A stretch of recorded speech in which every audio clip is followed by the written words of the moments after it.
Hey Social Cam, I'm Candices Story, and this is your Marriage Monday. Now I know you're tired of me talking about Big Daddy all the time, so I decided that I would have very special guests with me, my brother-in-law Dwayne Reynolds and my nephew Kevin Reynolds.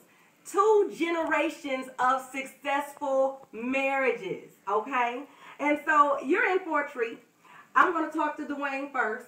Dwayne, you've been married for 27 years. That is correct. All right. Now, I want you to share with my Twitter, Social Cam, and Facebook family about the components that make a successful marriage. Well, I don't know if there's any one key or special component to a successful marriage. I can speak for myself that my relationship with Jesus Christ is what has been the foundation not only of my life, but for guiding me to the woman that God wanted to join to me by my side to be my helpmeet. And that's what he did for Sharon and I. We started dating in high school. I was a senior.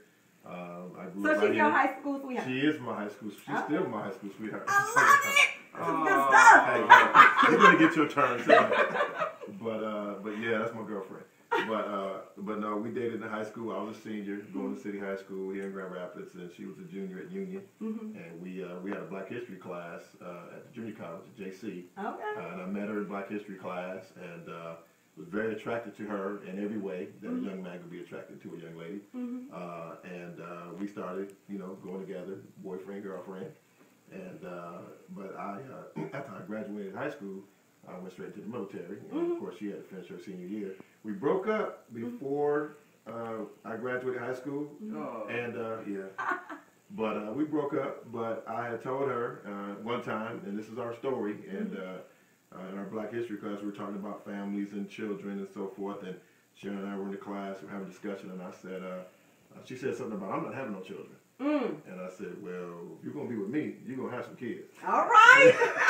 And of course, That's a good question. Well, That's she said at that time that, she said, well, you're not my first boyfriend and you're not going to be my last. Oh, get him. And so I was like, okay. That's mom on the phone right now. That's mom. She called me. Live, everybody. We're going to keep it to moment. She might be seeing this right now. But anyways, I told her, you was part right. I wasn't your first boyfriend, but I definitely was your last. So that's how. Love it. Don't leave me hanging on that. That's that Reynolds game. I guess it worked for you. It worked for your brother. Okay. Well, I do want to know this. How did you know that she was the one? I know y'all, split up, but you said something earlier about how she was always on your mind. You kept her picture. Something had to say that she was the one. When I fell in love with her, it just never left me. And so, I had other girlfriends, but even all through my time in the Marine Corps, before we got married in 1985, I always had a picture of her on my dresser, regardless of who else I might have been dating at the time. And my little buddies in the Marine Corps be like, man, why you got them 2 girls on your dresser? I'm like, well, I'm going with her, but that's who I'm going to marry. Oh, did you hear that? But you knew, so you knew she was the one. I was hoping I was right, and it turns out that I was, so praise God. Wow, that's deep right there. All right, well, thank you for that. Kevin, you are 25 years old, and you've been married for 5 years. That makes you 20 if I do my math correctly. Now, that wasn't my strong suit, but I suspect that you were 20 years old when you got married.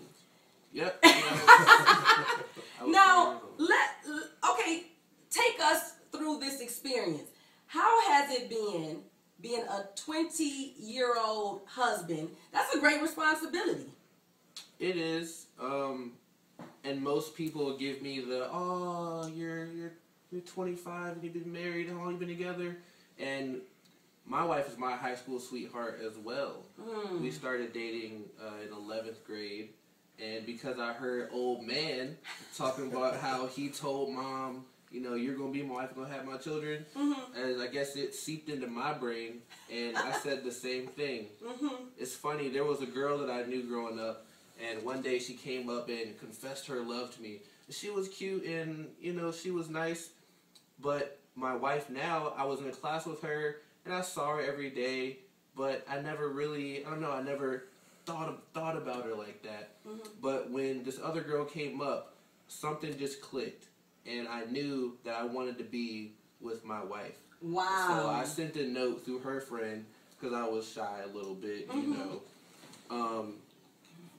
and said, I don't know if you're looking for a relationship right now, but I want a long-term relationship with you. I think you can be my wife. If we get to know each other, then we can get there. And we ended up having many nights on the phone. Dad trying to tell me to get off the phone. You didn't listen. Never listen. One thing that I have to say, just hearing and knowing these two and hearing their stories, is that they took the time to date through letters, through emails, long nights on the phone, getting to know these women that were going to be their wives. And I love the fact that you knew. Oh, yeah. That just tells me, because I've had the discussion with my big daddy, you know, he knew that I was going to be his wife. You're saying you knew that Sharon was going to be your wife. No doubt. You knew that Candice was going to be your wife. And so there is something that a man knows. When that woman comes in, you just know that that is it. Now, I wanted to talk to you because your story is just off the hook. I love it. I mean, it just don't even happen anymore. But you literally waited for your wife. I went to the ceremony with Ray, the commitment ceremony, where you said, you know what? Look, I don't have the 2-carat ring yet, but I promise you, it's like a pre-wedding ceremony that we witnessed, that you said, I'm going to save myself for you, you save yourself for me, and when we get it together, or I get it together, I'm coming back, we going to be one. Can you just share a little bit of that? Well, the beautiful thing about my wife and why I was attracted to her is because we were on the same page spiritually, how we were raised. We had the same morals. And so I wasn't going to just come at her any kind of way. It's probably in my mind why, until I realized and had that snap that I'm about to be serious about a relationship, I wasn't going to talk to her and doing the regular flirting around. I was on some grown man stuff at that point. So I slipped the $70 ring on her finger and definitely made the commitment that I knew would require to get with that woman, that I'm going to save myself for you, you're going to be my wife, and when we get to that point, then we will get married. But until then, I'm yours, and that was it. Oh, look, okay, wait a minute, let me get it together. I kind of wish I'd have did that, son.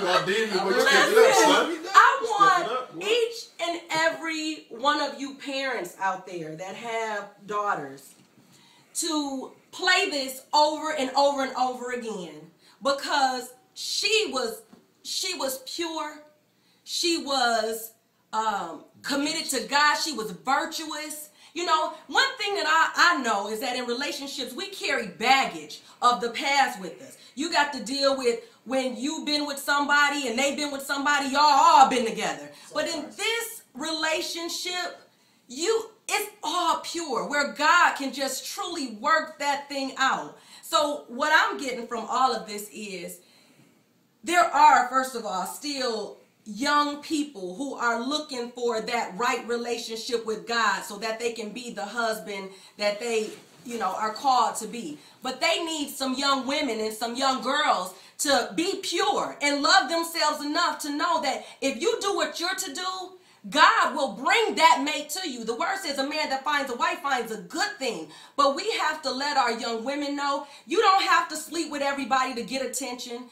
God will bless you double just for just being pure and being holy and committing yourself to him so that you can have this dream come true. This is a fairy tale. You just don't get this anymore. And I am a witness of something so beautiful. You now have 2 children. God bless you with a son and a daughter. And they're how old? They're 1 and 2. 1 and 2. So when they finally got that thing going, they got that thing going right, because them babies was coming. Do you hear what I'm saying? But it's just a beautiful testimony that love truly conquers all. It wasn't about the dress. It wasn't about the ring. It was about love. And that's why Marriage Monday is so important, because this is just a small little inkling of hope for a marriage that may be struggling. Or for those of you who are in waiting, a woman in waiting, there are still decent, good men out there. Just make sure that you seek God before you seek that mate. I am Candices Story Reynolds, encouraging you to make it a choice to have a great day. Thanks, Kevin and Dwayne. You're welcome.